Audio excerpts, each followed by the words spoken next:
Bonjour à tous chers mortels, c'est Dragma, on se retrouve pour les sorties de la semaine. Alors c'est cette semaine, du coup j'ai pas filmé du tout dimanche dernier, donc vous aurez deux sorties de la semaine le même jour, hein, donc je fais la semaine qui a eu et la semaine prochaine également. Voilà. J'essaie de rattraper beaucoup, un peu plus motivé pour les vidéos, donc on va essayer de s'y mettre à fond. Alors cette semaine nous avons Aioshi Volume 7. Ça me parle absolument pas. Mangetsu en même temps, mais Mangetsu, je n'ai pas encore acheté de tome de chez eux pour le coup. Apparaît Ranman. Alors lui, je l'ai pas. En fait, j'en ai acheté pas mal sur cette semaine, mais pas lui. Je suis entre deux, je me tâte. Sport mécanique, ouais, non, il y a peu de chances que je prenne. 19e siècle, à la suite d'un accident, Sorano apparaît, un ingénieur brillant mais asocial, et Ishiki Kosame, un samouraï un peu quarte, se retrouve en Amérique après avoir dérivé depuis le Japon afin de rentrer chez eux. Les deux compères, sans le sou, décident de participer à l'American Transcontinental Race, une course acharnée reliant la côte ouest à la côte est des États-Unis. À bord d'une voiture à vapeur qu'ils ont construite, ils devront traverser des contrées sauvages, se battre contre des rivaux fous alliés. En se protégeant de l'environnement et des hors-la-loi, les deux amis pourront-ils gagner cette course impétueuse et obtenir la récompense afin de rentrer au bercail. Ouais, non, pas trop le genre de truc qui m'intéresserait pour le coup. Ariane, l'Empire Céleste, il faut que je rattrape cette série, c'était vraiment très très cool, c'était une très très bonne série et j'ai arrêté je crois au 5 ou 6ème tome, ça fait partie des innombrables séries qu'il faut que je rattrape. Bakemenogatari, 13ème tome, c'est pareil, j'ai pas continué pour l'instant, lui me tente un peu moins à continuer pour l'instant. Banana Soul, volume 1. C'est qui ça d'ailleurs? C'est Glénat, d'accord, je connais pas.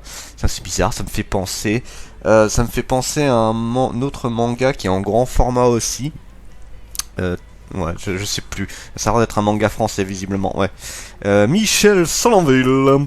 La Soul de toutes les disciplines internationales, c'est la plus violente, la plus dangereuse, mais aussi la plus médiatique. Ce cocktail brutal de rugby et de dodgeball fidélise des millions de téléspectateurs à chaque match et les réseaux sociaux s'enflamment pour les joueurs qui sont des stars internationales. De fin fond de sa compagne, Elena est bien loin de s'intéresser à toute cette folie lorsqu'elle n'aide pas son père et sa ferme familiale et part camper au bord de la mer avec ses amis. La vie est paisible ici, couper du bois, s'occuper des vaches blessées, c'est Stardew Valley le truc.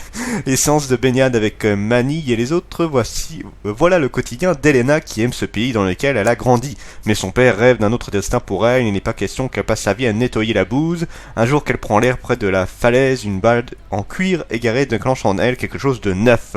Quelques coups d'épaule plus tard, c'est la révélation et si son avenir était à l'école supérieure de Séoul.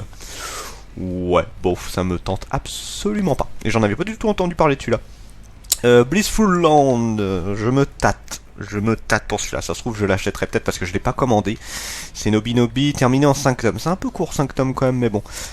Tibet, alors attends, ça c'est 18e siècle, dans un village au milieu des montagnes, Zhang Zipa, apprenti médecin, fait la connaissance de sa fiancée Moshilati, venue d'une contrée lointaine. Pour ses futurs mariés, aussi tendres que naïfs, apprendre à se connaître est déjà toute une aventure. C'est le manga sans expérience, tu sais.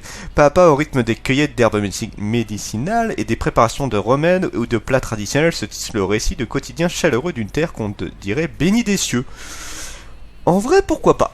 Je regarderai plus quand je serai chez mon libraire, voir ce que ça vaut. Il y a des chances qu'il l'ait de toute façon. Donc peut-être que je l'achèterai. Butterfly Best 2, volume 2. Sachant que je crois que j'avais lu le premier tome qu'on m'avait prêté, j'ai pas des masses accrochées à la série. Deadtum volume 17, j'ai l'impression que la série traîne un peu en longueur. Alors moi j'ai pas lu depuis un bail, je crois que je me suis arrêté au 10e tome si je dis pas de bêtises. J'aimerais bien rattraper la série mais je sais pas du tout ce qu'il en est. À voir, mais Deadtum j'avais beaucoup aimé. Dragon Ball Super volume 16, ça c'est pareil, j'ai mis en pause. De toute façon Dragon Ball, j'avoue que j'aime plus la vieille génération. Dragon Ball Super je suis moins dessus mais je pense que je continuerai à l'occasion. Dragon Quest, la quête de Dai. Alors là, c'est un gros manfuck pour moi, je vais vous expliquer pourquoi. Je lis le résumé, même si c'est très connu maintenant. Le roi du mal est ressuscité, encore plus puissant qu'avant. Adlar arrive sur l'île d'Emlyn pour se venger de celui qu'il avait tué autrefois. Avan, celui-ci n'a d'autre choix que d'affronter son ennemi de toujours pour protéger ses disciples. Mais cela sera-t-il à la hauteur pour terrasser Adlar alors qu'il vient de consommer presque toute son énergie pour l'entraînement de Dai? Alors, moi j'ai une histoire particulière avec Dai, ou Fly en français, parce que justement moi j'ai acheté cette série en brocante il y a très très très longtemps. J'avais acheté du 1 au 31, donc la toute première version j'ai lu, donc il s'appelait juste Fly à l'époque. Et j'ai acheté la suite, donc Dragon Quest, la quête de Dai, sous la nouvelle version qu'on avait eue beaucoup plus tard. Je crois qu'elle est même plus éditée d'ailleurs, cette édition-là. Et là, on a une édition, c'est une perfect édition, je crois, si je dis pas de bêtises, qui est sortie. Je crois que c'est une perfect édition. Et je suis très fan de la série, donc je serais limite tenté, mais j'ai déjà la série complète, donc je sais pas, je me tâte. On verra bien, ça se trouve, je vais me relancer dedans. Mais je suis très content que cette série soit remise en avant, surtout qu'il y a eu l'animé il y a pas longtemps, faut que je rattrape l'animé, parce que en fait, le début de Dragon Quest, les aventures de Dai, je trouve qu'elle est très bof le début, et c'est vraiment un peu plus tard que ça devient vraiment très épique. Et du coup, j'avoue que j'ai un petit peu décroché, il faut que je me remette dedans. Mais je vous conseille énormément, et je suis très content que cette série soit remise en avant. Donc là on a le tome 1 et 2 qui sortent qui sont sortis cette semaine. IQ, les As du volleyball, volume 44. Je sais même pas si je lirai cette série un jour, j'avoue que j'ai jamais été trop tenté. Infection, volume 15, ça c'est une série qu'il faut que je rattrape absolument. In the Land of Forlidlight, volume 2, j'ai pas encore eu la série, je n'ai pas vu l'animé également, mais en tout cas j'ai commandé les 2 tomes et je sais qu'ils sont déjà arrivés. Iruma, l'école des démons, volume 12, pas lu, mais ça j'aimerais bien voir à l'occasion. Kaguya-sama, Love in the War, volume 8, j'ai pas accroché à l'animé, j'avais vu, on avait avec une amie, on a vu les 2-3 premiers épisodes, on n'a pas accroché, et je me dis peut-être que le manga ça ira mieux, faudra que je teste. La cuisine des sorciers, volume 2, alors l'atelier des sorcières d'ailleurs, je trouve qu'on n'entend plus parler. Autant avant c'était la grosse hype, et je sais même pas s'il y a un tome qui est sorti récemment, mais je trouve que ça a perdu de son engouement que ça avait avant. Le livre des sorcières, volume 1 et 2, de ce que j'ai vu, Jean Wei est un personnage historique, médecin et opposant à la chasse des sorcières. D'accord, donc c'est extrêmement court, c'est terminé en 3 tomes. Drame fantasy historique psychologique. Ouais, pourquoi pas, à voir. Je verrai bien pour ça. Lone Wolf Club, volume 2, pas vu, c'est le gros pavé là, de chez Panini, il faudra peut-être que je regarderai à l'occasion. Mon Shiba, ce drôle de chien, plus la médaille, d'accord. Ouais, ça non, c'est des petits mangas un petit peu qu'on compte, c'est juste pour rigoler. Alors c'est très bien, ce genre de manga, c'est des très bons mangas détente, mais là, je suis entre deux. Phantom Seer, ça n'a pas été repoussé tout ça d'ailleurs. Issu d'une lignée qui fait trembler les créatures paranormales, Yori est un puissant médium capable d'exorciser les esprits malfaisants, appelé fantôme. Or celui-ci, feignant, égoïste et désagréable, ne rêve que d'une chose, une vie banale. Ouais, c'est Yo dans Shaman King quoi. Tout le contraire de Riku, une camarade populaire et altruiste, mais qui attire tous les fantômes alentour. Lorsqu'elle assigne à Yori la protection de Riku, les 2 camarades décident de collaborer pour peut-être changer leur destin. Je sais pas, je crois pas que je l'ai commandé celui-là, je me tâte. C'est de la Shueisha, oh mon dieu, donc forcément ça va être vachement mis en avant. J'ai rien contre la Shueisha, mais c'est vrai que beaucoup de gens ne jurent que par ça. Et c'est un peu dommage de se concentrer, excusez-moi, de rester que sur les titres, les gros titres. Allez voir d'autres choses, franchement, il y a beaucoup de titres très sympas, ne vous contentez pas que des gros. Ping Kong, alors ça, c'est terminé en 2 tomes d'ailleurs. Mangetsu, pas vu non plus. Kotomi et Takumi sont 2 sœurs jumelles passionnées de tennis de table. La première se révèle être douée dans ce sport, à contrario de son aîné qui n'a aucun talent particulier, et ce malgré une pratique plus ancienne. Ces différences de niveau se les éloignent petit à petit et mènent Takumi à prendre une décision irréversible. C'est désormais sous la forme d'un gorille qu'elle montrera l'étendue de ses capacités aux côtés de sa sœur. Ça a l'air vraiment what the fuck cette série là, et c'est terminé en 2 tomes. À voir peut-être un jour. Rosenblood, pas vu, j'ai pas vu Rosenblood. Ça m'a jeté le chat, plus médaille, d'accord. Ouais, ça j'ai jamais lu cette série là. The Minion Shadow volume 3, ça je l'ai commandé et c'est une super bonne série que je vous conseille énormément. The God of High School volume 1, donc là c'est un webtoons, à savoir que là en ce moment on va avoir beaucoup d'animés liés à ça. Ça c'est le carton des webtoons de toute façon. Je sais pas combien de temps ça va durer ça. Jin Mori, 17 ans, est invité à un tournoi d'arts martiaux appelé The God of High School, l'événement organisé par une mystérieuse organisation réunissant des participants de toute la Corée du Sud, utilisant le pouvoir des dieux afin de choisir 3 représentants pour le tournoi mondial. En récompense, le gagnant verra le vœu de son choix se réaliser. Des équipes et alliances vont alors se former. Jamais vu, et de toute façon je lis pas trop les webtoons. Peut-être que je dirais Solo Leveling un de ces jours, mais bon, c'est pas une série qui m'intéresse plus que ça.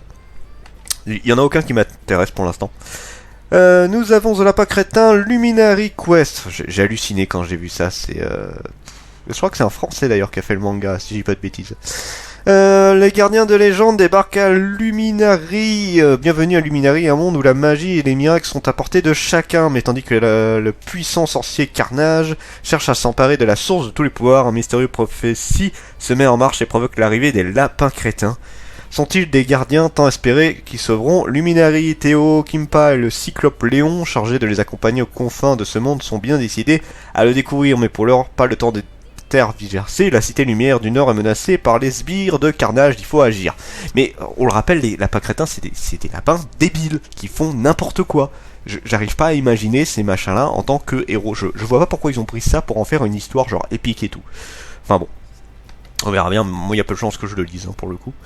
On a même une édition Auchan. Ouais, je suis étonné que... Alors Auchan, pour y avoir travaillé, a jamais été très bon vis-à-vis du manga. On était très limité dans ce qu'on pouvait prendre à Auchan, et il ne se mouillait pas sur les mangas, il se mouillait clairement pas. Donc bon, je suis étonné de les voir faire une édition, surtout pour un truc comme ça. The Rising of the Shield Hero volume 19. Alors ça pareil, j'en ai entendu parler, je suis un peu moins hypé sur ce Rising of the Shield Hero. Je continue la série parce que j'aimais quand même beaucoup. Mais là ouais, je suis pas à fond dedans. Tokyo Mew Mew volume 3. Il faudrait que je les achète quand même celui-là. Truboti volume 3. On a même le coffret, donc là c'est les webtoons. Angel of the Dead volume 6, pas encore lu. Beastar volume 21, j'ai totalement stoppé pour l'instant, il faudra que je reprenne à l'occasion. Free Ren volume 1 et on a l'édition collector. Moi j'ai commandé l'édition collector et je sais qu'elle est réservée. Alors, le jeune héros Himmel et ses compagnons, l'elfe Frieren, le nain Aysen et le prêtre Aether, ça c'est une bonne équipe déjà, rentrent victorieux de leur combat contre le roi des démons. Au bout de 10 ans d'efforts, ils ont ramené la paix dans le royaume. Il est temps pour eux de retrouver une vie normale, difficile à imaginer après tant d'aventures en commun. Frieren, elle, ne semble guère touchée par la séparation. Pour la magicienne à la longévité exceptionnelle, une décennie ne pèse pas lourd. Elle reprend la route en solo, se promet de retrouver ses camarades un demi-siècle plus tard. Elle tient la parole, mais ses retrouvailles sont aussi les derniers instants passés avec Himmel, devenu un vieillard qui s'éteint paisiblement sous ses yeux. Frieren est sous le choc, la vie d'un humain est si courte, l'elfe a beau être experte en magie, il lui reste un long chemin à parcourir pour comprendre la race humaine. Son nouvel objectif, s'initier aux arcanes du cœur. Donc attends, elle veut comprendre les êtres humains ou elle veut comprendre l'amour là? Ça veut dire plusieurs choses ça.